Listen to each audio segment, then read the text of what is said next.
It was a mediocre reading year, and I know that's not a great way to start a best of video, but it's the truth, because then I kind of have to explain why I don't have 10 books, but I also don't have to explain because I kind of like this vibe. But in my 5-star reads, I had 15, I think, and I think like most of those were rereads.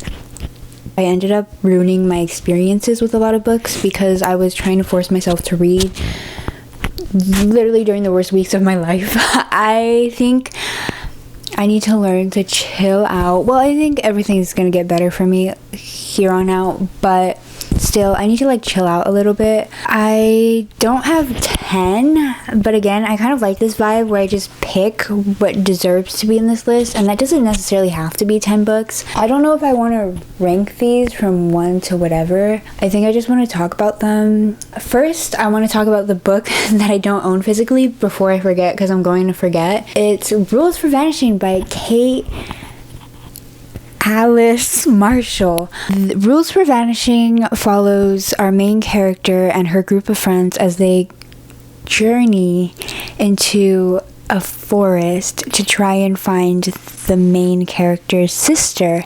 And we flash forward actually to some investigations occurring, some interviews, if you will, as we get exposition through that, and then we also get to experience ourselves this journey that they take through this forest. I loved this book. Oh my god. Like, in the middle of a bunch of mediocrity, I read this and it was just so refreshing because it was so unexpected too. It's hard for me to get shocked by books because I basically get spoiled for every piece of media that I ever consume. Books, TV shows, movies. But this book, I went into it thinking it was a small town murder mystery. No. It is portal fantasy, okay? And so when these lovely people were like doing these things at the beginning of the book, I was a little confused if they were hallucinating. No, it was very much real. And I think that's what makes this book so great. It's that it's not just like a small town mystery where they go on and experience a bunch of games. It's an experience. Like, there's levels to it, and then it has the best form of dual timelines, which is the main story occurring in the past and then the interviews in the future. I think that's my kind of favorite dual timeline. I'm starting to hate flashbacks the more and more I go on with my life, but if the flashback technically is the story, then is it a flashback? You know what I mean? The author really knows how to write dual timelines so it helps her story move forward, and so that the reader actually gets shocked and surprised by information being dropped in like one timeline or the other. So Rules for Vanishing is a 5-star for me. I definitely need to own it because I want to like reread it. It's like just my favorite. Is it fantasy or is it like it's portal fantasy, but like would you categorize it as horror too? You know, I think it's horror portal fantasy. But that one was a hit for me. It was a really big hit for me. And then everything else I own, which I think is like the first time in years. Next, I want to talk about Romeo and Juliet by William Shakespeare. The only reason I read this was because we had to read Hamlet for school, and I was kind of getting into it. I was like, Shakespeare, he's famous for a reason. Like, I'm starting to understand it. And so I read Romeo and Juliet. I bought it and read it. This is like the probably most basic Shakespeare you could classify as a favorite. But like, I don't care. Romeo and Juliet has just I've always had a soft spot for it. I feel like it's one of those stories people get tired of being retold.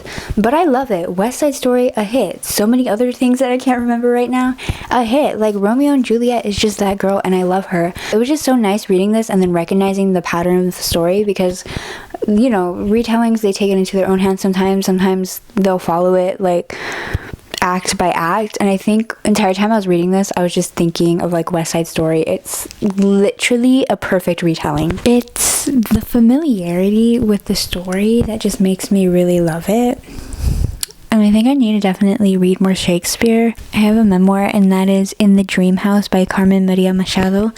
This is about a toxic relationship that she had, and she writes it in Virginia style, and she also writes it in comparison with the horror genre, so she has some things to say about the genre and the way that women of color are treated. But she's just basically talking about her relationship in the lens of like a horror creator's perspective, and it's so haunting.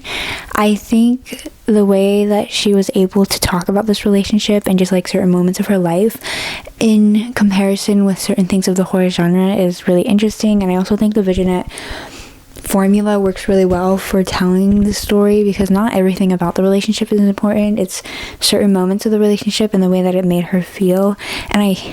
And she successfully made me hate this woman. I was literally clenching my fist. I was so angry. I'm in love. I'm in awe of her writing, and I definitely want to pick up literally everything that she's written. Dream house as American Gothic. A house is never apolitical. It is conceived, constructed, occupied, and policed by people with power, needs, and fears. The most gorgeous cover and book ever. Like, I love how it's tiny. I don't know why.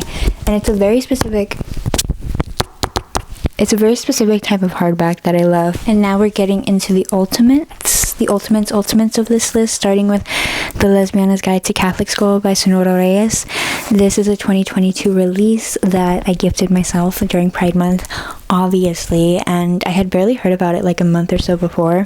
And I know everybody loves this book, but also like more people need to read it because it's literally amazing. Like, it is the lesbian Mexican experience summed up so perfectly in a book.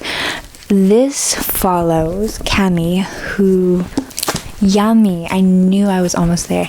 This follows Yummy, who had to go to a private school now, a private Catholic school, just because her mom wants her to. I forgot if there was a reason, but she's going there with her brother, and you know, it's a high school. It's like a classic high school contemporary where she's kind of experiencing life, but she also puts on a straight persona because it's just easier.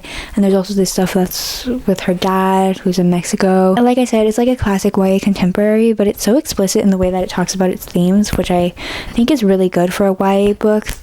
Because then it's a lot more accessible for like everyone who's reading this, most likely teenagers age like 12 to 16 possibly.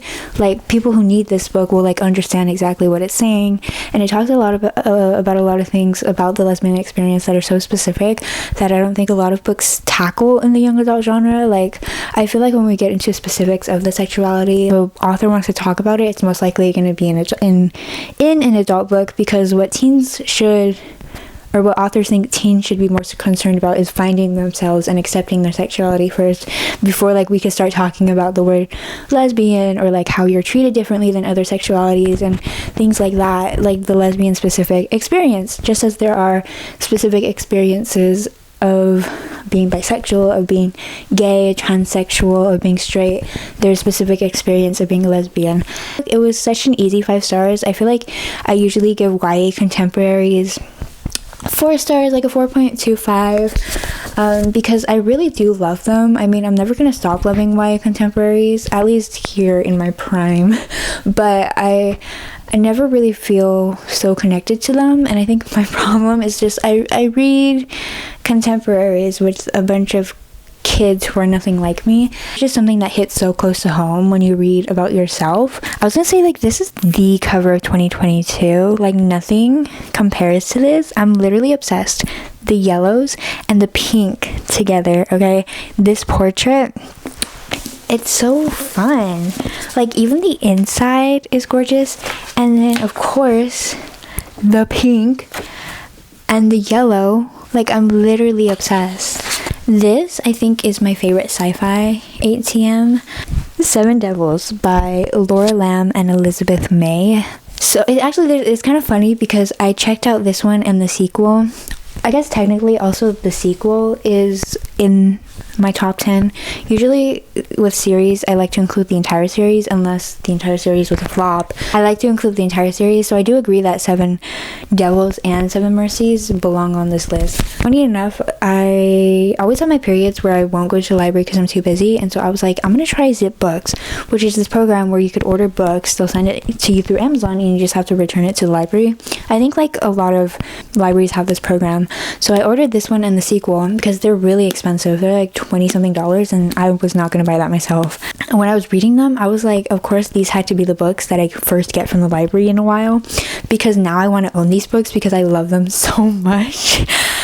Seven Devils follows a cast of characters like any great sci-fi book, a very diverse cast of characters like any great sci-fi book, and two of them are sent to, do their business. They're a part of the resistance, I think, and so they're tasked with like a small mission, and they end up on this ship. And then the other three of them, there's 5 characters, I think there's more characters. The other group of people are escaping from, what do you call it, the capital, the main place, and they're like hijacking the ship, and they both end up like stuck, and then they end up having to run away or chasing someone, I forgot. But now they're like, literally each of them had their own little things to do, and now they're just all stuck together trying to literally save the empire. It is so funny. Well, the premise is funny if you think about it, but like the book, it is a little serious, or it is more serious in tone. I'm obsessed with this book because it's actually fun. I think books with a lot of action, you would be surprised. I'm not a big fan of their pacing a lot of the time. I think they fail in dividing the action and then the emotional parts because it just feels like whiplash. I think this book had really, really good pacing, and I was really involved with all of the characters and their stories, and they're all so hot. The kid is just a genius. She is so funny, she is so smart, and she has such a big involvement in the story. She's not just like a throwaway kid character that's like there for a little bit of depth to the group. She's literally a part of the plot eventually, and I think it's just so good. All of them are very relevant to the plot, and the authors, I think they mentioned this like themselves somewhere. Oh, to add some diversity, there's one male character for you, and I'm like, the classic space opera story. Do I want to say in a modern way? Like, just done well. The spine is ugly. I just wanted to say that. I hate how the spine looks. I had this for a couple of months facing out right there, and now I have to put the spine. The Liar's Knot by M.A. Carrick. If you don't know, I did declare a top book last year, and it was The Mask of Mirrors by M.A. Carrick. All of the fans agree. Okay, all 10 of us agree that this has second book syndrome. It's a very hard thing to escape from. Look, even other great trilogies have second book syndrome, except for The Cruel Prince. The Cruel Prince, I think, is the only one that I've ever seen, like, escape from it. We all still love it, and we think it did its job. It's amazing. I'm just trying to say that even though it does have second book syndrome, it's still an amazing book on its own because it is kind of its own thing. Like book 1, it has its things to do, it has its stories to explain, and this book has its own things to do and its own missions, its own thing to accomplish in terms of the whole overarching storyline. And to understand that, you need to understand that these authors really know how to write characters. Like, these are the most well-written characters I've read out of any fantasy books that I've probably started reading since like last year or like 2 years ago. Oh my god, 2 years ago. There's so much emotional depth, so much backstory, so much realness to them that this book, it just solidifies it. And that's the point of this book. The point of this book is to literally just like make us understand these characters more, and to make them all have, the main ones, to have like an emotional bond and to connect to them in so many ways. Like, these feel like real people to me. I am not kidding. Essentially, we have our main character, Ren, who has created this great plot to con her way into the House Trimentis in order to come into a great fortune, because, she's just a poor girl. She's been surviving up to this point, and she decides it's finally time that she has paid her dues. And naturally, like any great fantasy book with a great undercover mission, things go perfectly. That is a loud cat. Is that a cat or is that a child?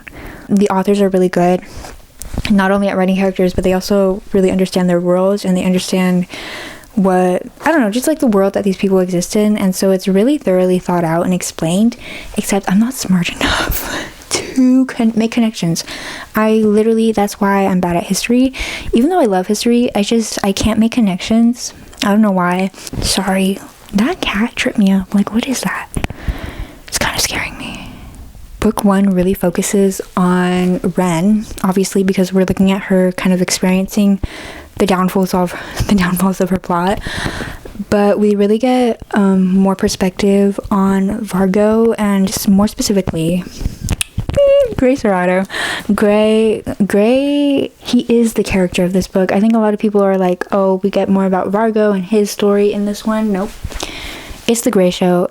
It is that man's story in this one, and I think that really helps me like his character a lot more, because, I mean, I got to see more of him, and I think Vargo used to be my favorite character. I think it's Gray now. Oh my god, these books are kind of heavy. Okay. The Poppy War. She won this year. You want to know the gag? You want to know the gag of this?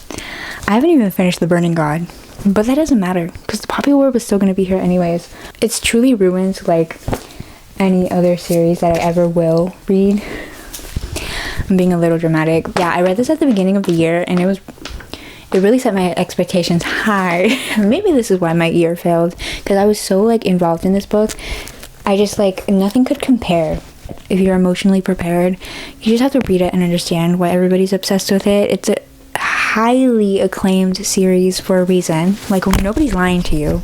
Ren starts out as an orphan, a war orphan, who is determined to go to synagogue in order to train to be a part of the military. Oh my god. And, I mean, she gets there, and that's what this book's about. I mean, we see her in synagogue, and unexpectedly, a war breaks out. It's like, I was so scared to go into the series because I thought it was going to be like really complicated to understand, but it's really easy to read. I'm going to finish this today. I'll update you on how that goes. R.F. Kuang just really lets her characters have it. She just really puts them through it.